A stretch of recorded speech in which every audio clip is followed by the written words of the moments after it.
سلطان کے پاس لوگ آتے گئے اور اپنے تحائف لیتے گئے، لیکن سلطان مایوسی سے وہ چہرے نہیں پکڑ سکا۔ وہ آخر سوچوں میں گم تھا کہ یہ چہرے ہیں کہاں۔ شام ہو چکی تھی اور خزانہ ختم ہو گیا، مگر سلطان کی تلاش ادھوری تھی۔ پھر وہ سوچوں میں پڑ گئے کہ میرا وہم تو نہیں تھا، مگر دل گواہی دے رہا تھا کہ خطرہ ابھی ختم نہیں ہوا۔ سلطان نے جلال میں مدینہ کے گورنر سے پوچھا، کیا کوئی ایسا شخص باقی ہے جو میرے پاس نہیں آیا ہو مجھ سے صدقہ و خیرات لینے؟ گورنر نے جواب دیا کہ سب آ چکے ہیں سوائے 2 مغربی اللہ کے نیک بندوں کے۔ وہ کسی سے کچھ نہیں لیتے بلکہ وہ خود صدقہ و خیرات کرتے ہیں۔ یہ سنتے ہی سلطان احمد زنگی کی آنکھوں میں ایک چمک پیدا ہو گئی۔ ان کا دل زور سے دھڑکا۔ انہوں نے فوراً حکم دیا کہ ان شخصوں کو میرے پاس لاؤ۔ گورنر نے جواب دیا کہ وہ دونوں مدینہ منورہ کے قریب ایک مکان میں رہتے ہیں۔ وہ دن رات اپنی عبادت میں مشغول رہتے ہیں۔ وہ ہر وقت اللہ تعالیٰ کی یاد میں رہتے ہیں۔ پھر سلطان نے جواب دیا کہ ہم خود ان کے پاس جائیں گے۔ سلطان اپنے محافظوں سمیت اس مسجد نبوی کے قریب مکان چھوٹے سے میں داخل ہوئے۔ سلطان نے زوردار طریقے سے دروازہ کھولا۔ جب دروازہ کھلا تو اس کے اندر 2 شخص موجود تھے جو تسبیح پڑھ رہے تھے اور ان کے منہ پر لمبی لمبی داڑھیاں موجود تھیں۔ جب سلطان احمد زنگی کی نظر ان دونوں پر پڑی تو ان کے پیروں سے زمین نکل گئی۔ یہ دونوں وہی 2 چہرے تھے۔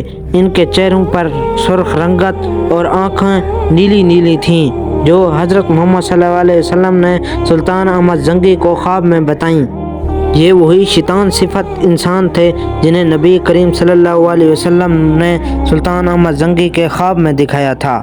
سلطان احمد زنگی نے غصے پر قابو پاتے ہوئے پوچھا، تم کون ہو اور یہاں پر کیوں آئے ہو؟ کیا کر رہے ہو؟ ان دونوں نے معصومیت سے جواب دیا کہ ہم مراکز حج کے لیے آئے تھے یہاں پر۔ اب نبی کریم صلی اللہ علیہ وسلم کے پڑوس میں رہنے کی سعادت حاصل کر رہے ہیں۔ سلطان نے گرج کر کہا کہ سچ بولو اس سے پہلے کہ میں سختی کروں تم پر۔ وہ قسمیں کھانے لگے۔ وہ کہنے لگے کہ ہم صرف عبادت گزار ہیں، اللہ کی عبادت کر رہے ہیں۔ بظاہر سب کچھ ٹھیک تھا اور لوگ حیران تھے کہ سلطان احمد زنگی ان 2 نیک لوگوں پر شک کیوں کر رہے ہیں۔ سلطان نے اپنی ہمت سے فرش پر بچھائی ہوئی چٹائی کو اٹھایا اور جب اپنے ہتھوڑے سے اس پر زوردار طریقے سے مارا تو اس کے نیچے سے کھوکھلی آواز آئی۔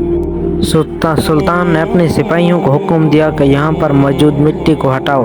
جب مٹی ہٹائی گئی تو اس کے نیچے لکڑی کا ایک تختہ تھا۔ جب تختے کو ہٹایا گیا تو سب لوگ دیکھ کر حیران رہ گئے۔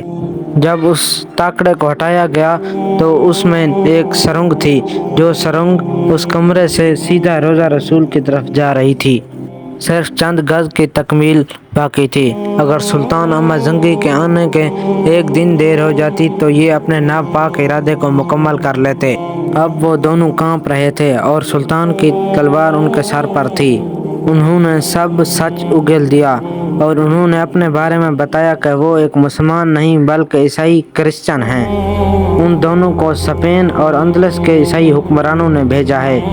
ان کا منصوبہ یہ تھا کہ وہ سرنگ کھود کر نبی کریم صلی اللہ علیہ وسلم کا جسم مبارک نکالیں اور اسے یورپ لے جا کر مسلمانوں کو ذہنی شکست دیں۔